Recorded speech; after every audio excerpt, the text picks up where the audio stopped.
awalnya jadi kepolisian ini di tahun 86. Saya selesai di Akpol, terus tugas dikirim ke Amerika. Di Amerika dilatih anti terorisme 2 kali. Jadi setiap lihat orang yang berjenggot itu selalu buruk sangka. Ya, jadi dalam hati kecil itu selalu pengen nangkep aja. Waktu itu. Tapi karena Allah SWT sayang saya, bukan saya tangkap orang berjenggot, yang berjenggot tangkap saya. Ini karena Allah sayang saya. Jadi memang selalu kita ini larut dari penampilan, tampak. Padahal Pak Kiai tadi katakan selalu harusnya basirah kita yang harus berbicara itu. Sehingga kita selalu sangka baik. Masya Allah. Alhamdulillah, karena dekat-dekat orang-orang tua, ulama, akhirnya saya selama bertugas, Allah SWT mudahkan semua tugas saya. Semua tugas saya sampai detik ini. Alhamdulillah. Alhamdulillah. Semua tugas saya dimudahkan oleh Allah SWT. Jadi kalau orang memprioritaskan agama, ini ulama selalu mengingatkan kita begitu, bahwa Allah SWT akan mudahkan keduniaan kita. Pasti dan pasti. Tidak mungkin, Allah kan katanya maha adil. Kita sudah prioritas agama, kemudian Allah bengkalaikan kita, tidak mungkin. Nah, setelah itu saya selalu di mana-mana orang selalu berbicara, bahkan ibu saya sendiri katakan, untuk apa masuk polisi? Polisi nggak bagus. Itu. Saya katakan sama ibu saya, Ma, insya Allah saya jadi polisi yang baik. Alhamdulillah, sampai saya pensiun, alhamdulillah saya diberikan kesempatan oleh Allah SWT menjadi Kapolres 2 kali, Kabid Humas 2 kali, salah satunya di Polda Metro Jaya, dan 2 kali jadi Kapolda. Masya Allah. Tentu karena tadi sudah pengen nangkap orang berjenggot, sekarang orang berjenggot yang sering memberikan nasihati saya. Seharusnya kami orang awam ini setiap aktivitasnya didampingi orang-orang yang ada ilmu, seperti orang-orang tua saya yang ada di sini. Sehingga setiap kebijakan yang dibuat itu ada nuansa religi, tadi dikatakan oleh beliau, ada kekuatan religius yang lebih banyak kemanfaatan bagi umat daripada mudarat. Nah, kalau ini kita buat, pendahulu kita Pak Soekarno itu dekat dengan Jawaharlal Nehru. Ya, jadi orang-orang yang dekat dengan agama ini beliau setiap ambil keputusan itu dekat dengan ulama memberikan masukan, baru diambil keputusan. Bahkan lagu Indonesia Raya, bapak-bapak coba lihat, bangunlah jiwanya, bangunlah badannya, jiwanya dulu baru badan. Jadi saya termasuk tidak setuju kalau dikatakan mens sano in corpore sano. Dalam tubuh yang sehat terdapat jiwa yang sehat. Tahanan Pak polisi sehat semua ini. Yang sakit jiwa. Maka saya Masya Allah, saya senang sekali bisa digabungkan dengan orang-orang tua saya.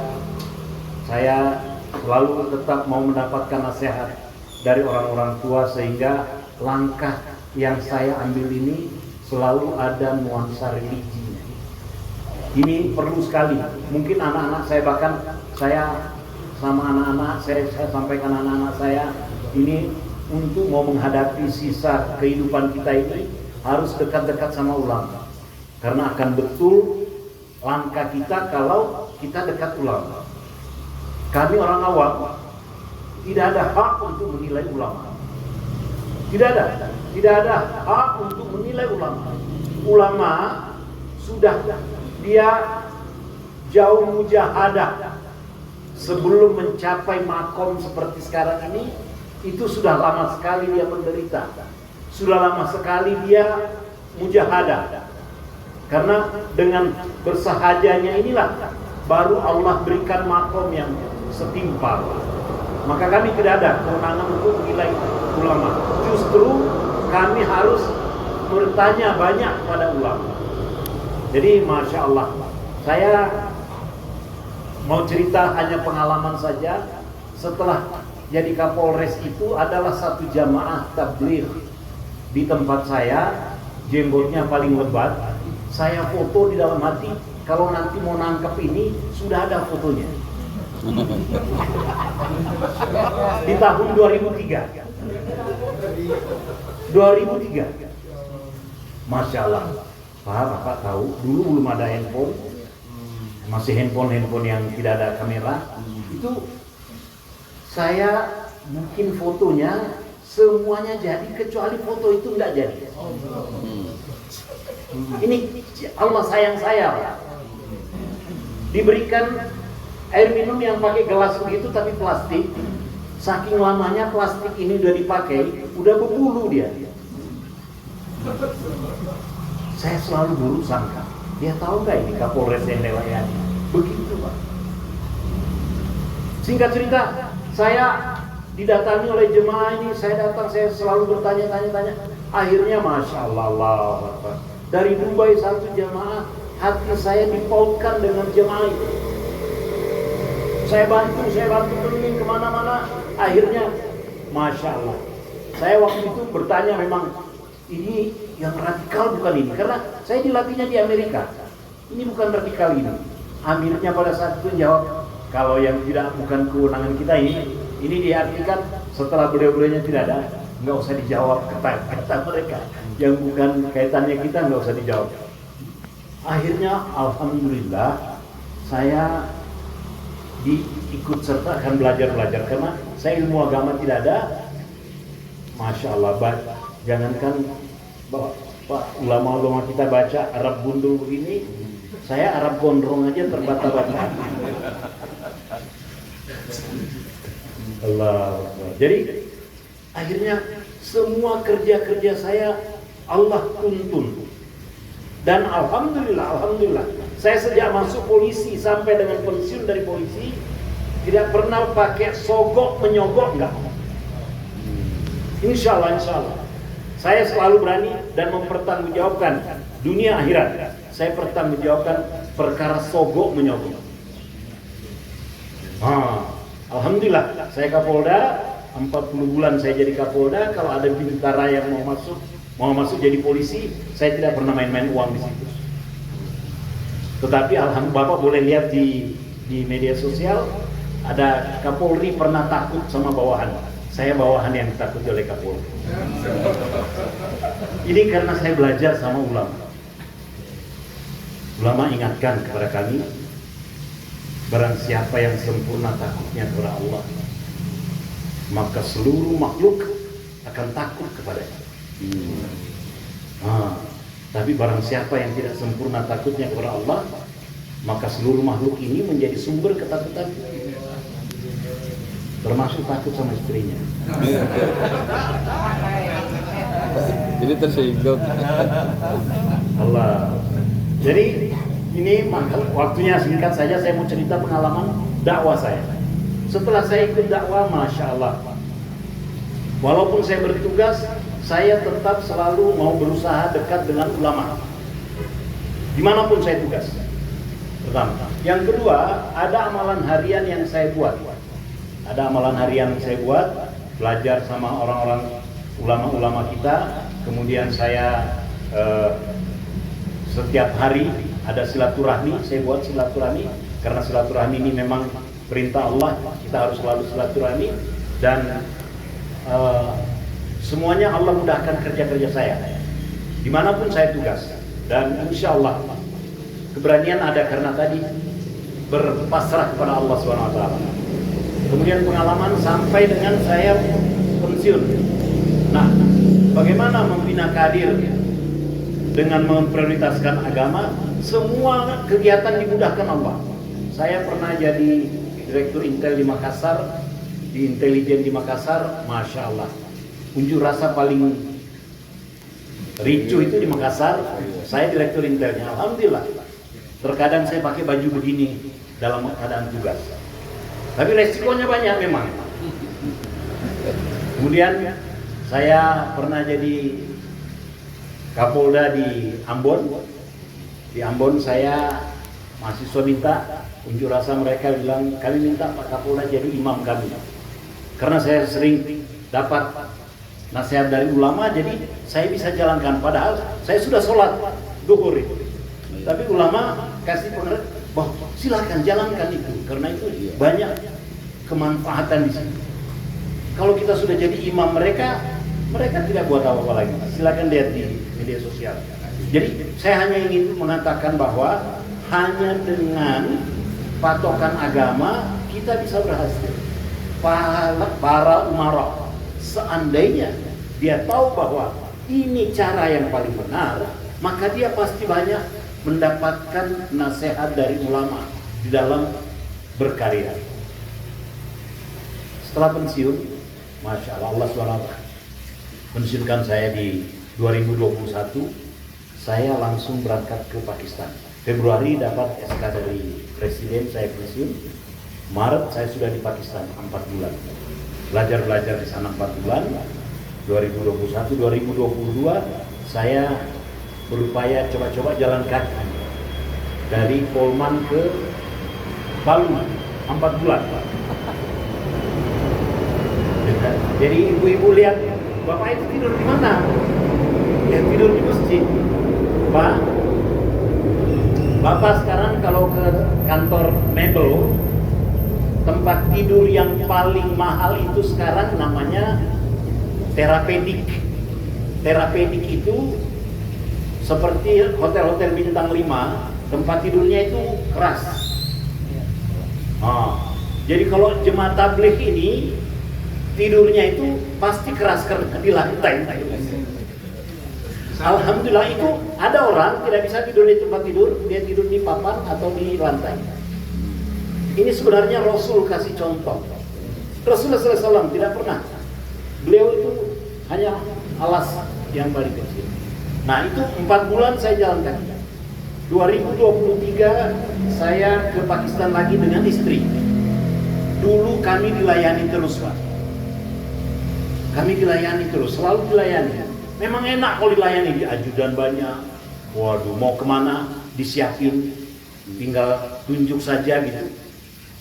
Tapi setelah kita lihat agama ini, Masya Allah, pemimpin ini yang melayani bawahan. Ya Pak Kiai. Jadi kita jadi pemimpin kalau jadi pelayan waktu 2023. 2024 akhir saya ke Amerika Latin, Madagaskar, ada 3 negara, Barbados, Guyana, dan Suriname. Di Suriname orang Jawa banyak. Jadi di Barbados ini, masjid ini dibersihkan itu pakai robot. Saking kayanya orang sana, itu pakai robot membersihkannya, Masya Allah. Tapi yang jauh lebih baik adalah orang-orang di sana ini, fasilitas umum seperti tempat beliau ini yang ada setiap masjid. Nah kita ini yang belum. Setiap masjid ada tempat untuk belajar, ada tempat untuk mengajar, ada tempat untuk berkhidmat kalau ada tamu-tamu. Makanya kalau di kita Indonesia ini ada Sragen, ada Joko Karyan yang di Jogja, kita tahu itu. Nah itu kalau di sana alhamdulillah lengkap di sana. Nah kemudian kemarin saya belum 2 minggu yang lalu saya kembali dari Papua bersama istri. 2025 ini saya ke Papua. Kenapa Papua? Banyak kita belum lagi ke Papua, kita hanya selalu dengar Papua saja. Maka saya dengan istri memilih dakwah di Papua selama 40 hari.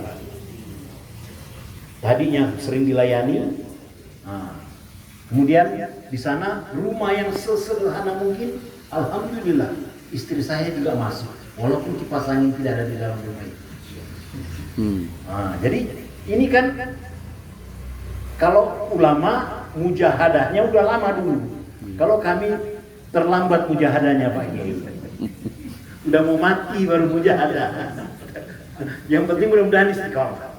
Amin. Masya Allah. Jadi di Papua ini sifat dasar saudara-saudara kita di Papua, Allah. Beliau tadi ingatkan kita, akhlaknya luar biasa. Kami ke Timika. Timika ini sumber emas. Orang-orang di sana kalau dapat dari gunung, di bukit, dia jual ke toko. Toko emas paling banyak orang Bugis, dijual ke sana. Pulang dia lihat orang yang perlu uang, dia bagi uangnya. Sampai habis. Walaupun belum sampai rumah. Ada satu jemaah kami, kawan kami masuk ke hutan 8 hari, masuk ke dalam. Kami tidak lihat, tapi disampaikan kalau dia tangkap ikan, saking banyaknya ikan dia tangkap, dia lepas sebagian. Kawan tanya, loh, kenapa dilepas? Ya, kebanyakan Pak. Hari ini cukup ini, besok lagi ada, jadi kan boleh kita ambil lagi. Jadi alam di sana jadi baik. Ini akhlak sangat baik. Sama peliharaan saja, sama ikan saja dia berbuat baik, apatah lagi sesama manusia. Masya Allah. Memang ini harus banyak pengalaman-pengalaman dakwah ini harus ada dalam diri kita sehingga kita ini lebih luas, Masya Allah. Jadi saya waktu pertama kali ketemu dengan beliau, saya selalu mensyukuri nikmat yang Allah SWT berikan kepada saya.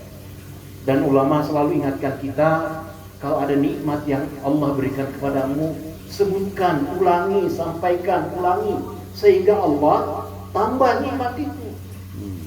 Allah tambah. Jadi bukan kita membanggakan nikmat itu, tetapi kita mensyukuri nikmat, sehingga Allah tambah terus nikmat-nikmat ini, Allah tambah terus nikmat ini.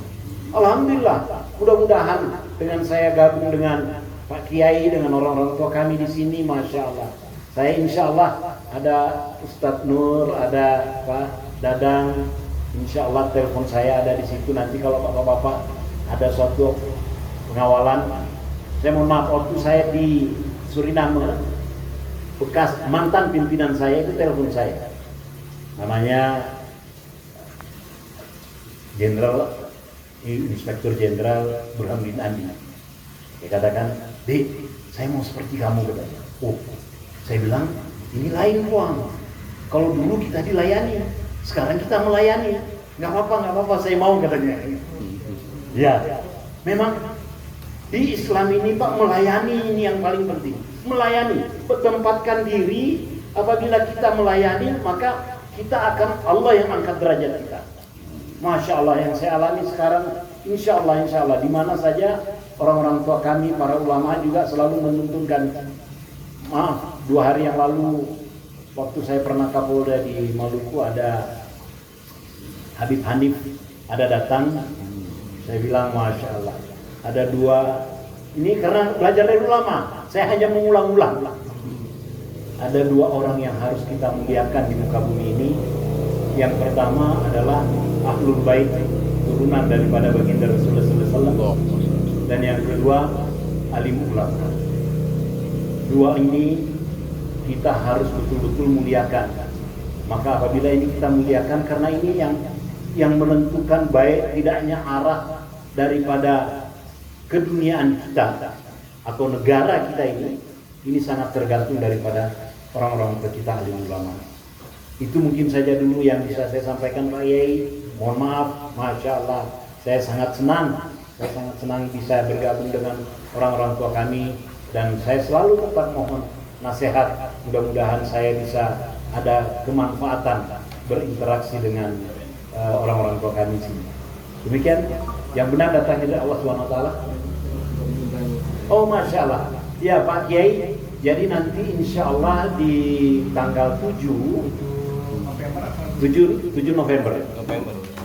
Setelah asar ada pertemuan para alim ulama di Ancol. Kalau kami di Ancol,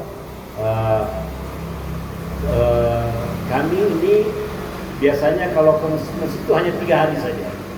Nah, ada Kiai Gus Koyum dari Jawa Tengah. Lasem, insya Allah beliau akan datang. Nanti bisa sama-sama, saya sudah kontak beliau.